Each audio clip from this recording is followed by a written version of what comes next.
So I want to open with two quotations written in the mid-19th century from two men writing in London, two different visions of intellectual life and, by extension, visions of what a university should be. So first, John Stuart Mill, his famous line from On Liberty, "He who knows only his own side of the case knows little of that." And of course, Mill and On Liberty was just brilliant at understanding the limitations of human reasoning, how biased and flawed and often shallow and silly we are, but when we push against each other, we challenge each other and we get better, we get smarter together.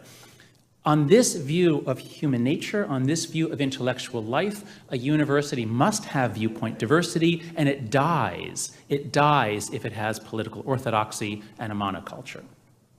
Now, here's a very different view. So this is an internet meme. The point is not merely to understand the world. The point is to change it. The actual quote is pretty much, I mean, the real quote is basically that in spirit. The philosophers have only interpreted the world in various ways. The point is to change it. Now, that can be very inspiring to an undergraduate, but is that really the point of intellectual life? Is that what professors should be focused on? This kind of viewpoint leads to the idea that the university is there to challenge privilege and power, and viewpoint diversity, political diversity would just get in the way. When I showed up at Yale in 1981, here's what it said over the doorway. It said, "Lux et veritas," so truth as the telos, the purpose, the goal of the university was very clear and explicit. But over the time that I've been in the academic world, the telos at many schools has been gradually changing to more the Marxist one of change. The point of this place is to change the world, and not just change in general, but social justice in particular. I'm going to argue, and I've been arguing publicly in the last month or two, that what we need is a schism. We must separate the universities into those that are pursuing social justice, and Brown has volunteered to take the leadership position on that, and those that are going to devote themselves to pursuing truth as their telos, and Chicago has volunteered to take the leadership position on that. So these slides are taken. I just gave a talk at Duke a few weeks ago. It just went up online. It's like an hour-long talk, but it lays out exactly what I think has gone wrong and what we need to do. But here's the key idea. The reason why we need this schism is this one piece of psychology. So motivated reasoning, I'm a social psychologist. I study morality, moral judgment, moral reasoning. The basic rule is this: we don't look out at the world and say, where's the weight of the evidence? We start with an initial supposition and we say, can I believe it? If I want to believe something, I ask, can I believe it? Can I find a justification? But if I don't want to believe it, I start by saying, must I believe it? Am I forced to believe it, or can I escape? So just to give you one example, in a classic study, students come into the lab, they're taking psychology classes, they're learning about experimental methods, so they're given a study, looks like it's from the journal Science, and they're asked to critique the methods. And the study seems to show that caffeine consumption is associated with breast cancer. And your job now is to read the study and say, what do you think of the methods? Well, who do you think finds a lot of flaws in that study? Who do you think? Coffee drinkers. Do you think all coffee drinkers are trying to find flaws in the study? Women who drink coffee are desperately saying, must I believe it? Must I believe it? What could possibly be wrong? And they find all kinds of things wrong with it. The others say, oh gosh, okay, I didn't know that. So this is called motivated reasoning. And there's great research from Dan Kahan at Yale that scholars and experts are just as subject to this problem, and sometimes more so. The more you know about a field, the easier you can find post hoc justifications for whatever you want to believe. So motivated scholarship is the rule throughout the academy. If a scholar undertakes research in order to support a political agenda, she or he is almost guaranteed to succeed, and to believe that she or he is not biased. Motivated scholarship puts things out there. A weak study with a small sample size will get propagated across the academy, across the world. Very difficult to recall if it's disproven, because if people want to believe it, they will. Now, there's one major protection we have against this. It's called institutionalized disconfirmation. This is the reason why science is so great. This was the discovery that Europeans made in their coffee shops and communities of gentlemen scholars reading each other's papers and publishing letters. The community of science is a community devoted to institutionalized disconfirmation. We're all motivated, but if I'm motivated to disprove you, and you're motivated to disprove me, we get the John Stuart Mill phenomenon, and the truth emerges. But that doesn't happen anymore in politicized areas. This is data that should scare the hell out of you. This is data that you might not know. I didn't know it until 2 years ago. What this is data from Higher Education Research Institute. This is nationally representative data of professors at American universities. As late as the mid-1990s, the left-to-right ratio was only 2-to-1. The blue line is people who self-identify as being on the far left or left, and the red line is right or far right. And the purple line in the middle is moderates. So, and this is all departments. This includes the agriculture school, the dental school, everything. So 2-to-1, left to right.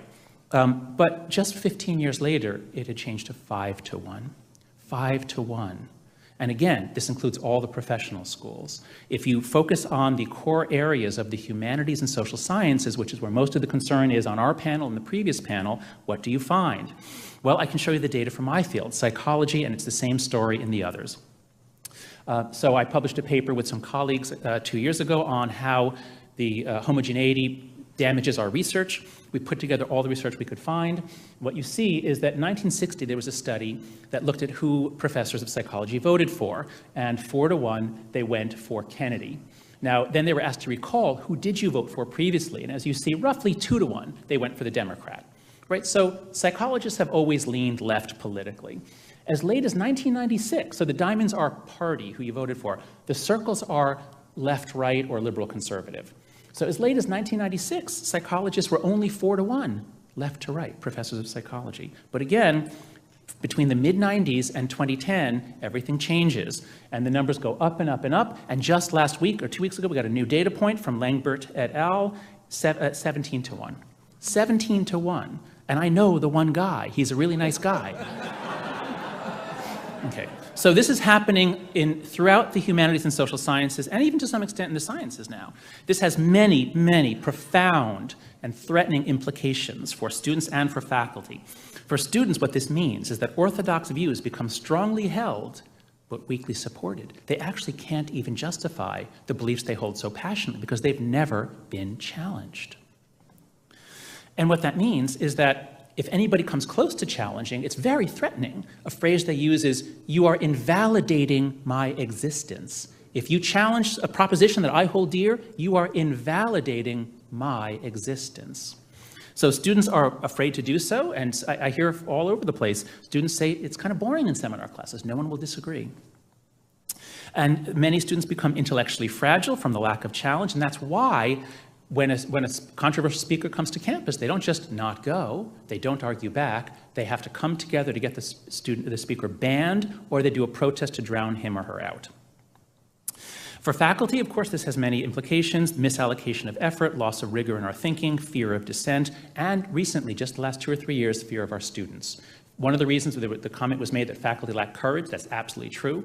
Now we're actually quite afraid of our students because it's so easy for them. We're really busy, and at the drop of a hat, if we offend anyone in the class, it could be months of hearings. They can go right to the Equal Opportunity Commission. It's a nightmare, and so we're all afraid of our students.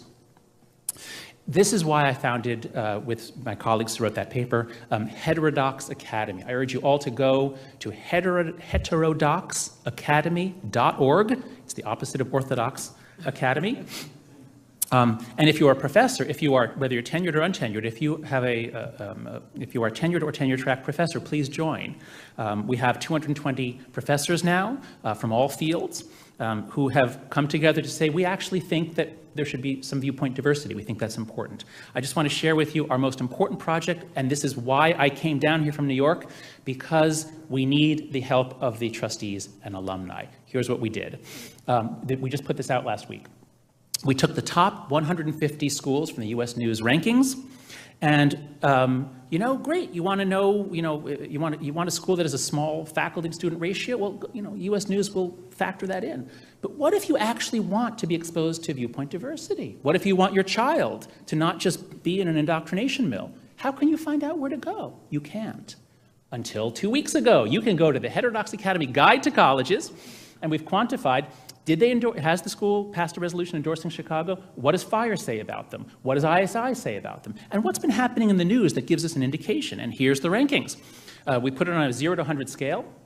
And Chicago tops the list. So Chicago, Purdue, Carnegie Mellon, Princeton is by far the best Ivy. It's the only Ivy that has any claim to promote viewpoint diversity. So these are what appear to be the good schools. Now this is our first pass. We're going to bring in a lot more data. We're coding now whether the school has a BRT, a bias response team, an Orwellian way that you can, if you hear a joke someplace, there's a website you go to, you report them, and then they get visited by an administrator. So that's coming, that's at a lot of schools. So if they have that, we're going to really penalize them. What about the bottom? So you can sort by any column if you sort by ranking. Now the worst schools in the country on our first pass are Missouri and Oregon, followed by Brown, and those are all in a tie. Brown, Georgetown, Harvard, NYU, a bunch of others are down there, 6 points out of 100. So we hope, our goal is to make this a major leverage point for alumni and trustees, because what I'm finding is that the big donors have not stopped giving. They call up the president, they say, hey, what's going on? I really care about freedom of speech. And the president reassures them, don't worry, we've got it under control, we're doing this and that. Oh, okay.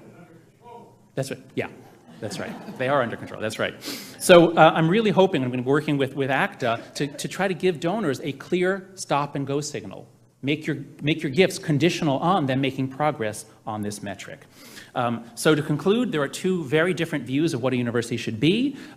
Based on these two ideas, I think the only viable form for a university that will be a benefit to the public, that will actually bring us forward in finding truth, is one based on John Stuart Mill's principles. And then I'll just put this up here. This is, at Heterodox Academy, we have a business plan. This is our stakeholder analysis. This is what we see happening. I'm in a business school now, so I'm learning how to do stakeholder analyses. I thought, let me try it here. It works pretty well. So if you think about the president and the administration in the center, there are a lot of stakeholders. There are a lot of people who care about what the university does. And what you see here is in green are the people who generally care about free speech and free inquiry. So the people in the community, most Americans, as one person said before, most Americans don't like what's going on the universities. The alumni, prospective students generally. So most people out there outside the university are our allies. The yellow region are the people on campus, and that's where the problem is. On campus, you have staff, and you have many staff that are devoted to diversity and inclusion, worthy goals, but if you say all that matters is diversity and inclusion, therefore we don't want any ideas that could upset people. So in red are the people who I think are opposed to freedom of inquiry and freedom of expression on campus. And so you see that in the faculty, the humanities are generally on the other side. As we saw at Yale, 400 humanities faculty rushed to support the protesters and condemn the Christakises. The science faculty are overwhelmingly on our side on this.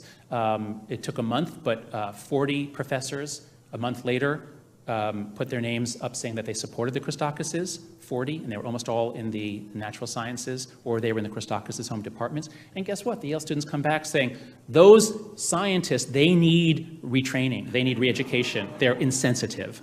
So again, faculty are afraid to stand up. The red line is what we call the axis of something or other. Oh, we had a catchy name for it. But the point is that the federal government, the Department of Education, Department of Justice are really putting the screws on universities to crack down on any case where someone feels marginalized, and that leads them to these excessive procedures.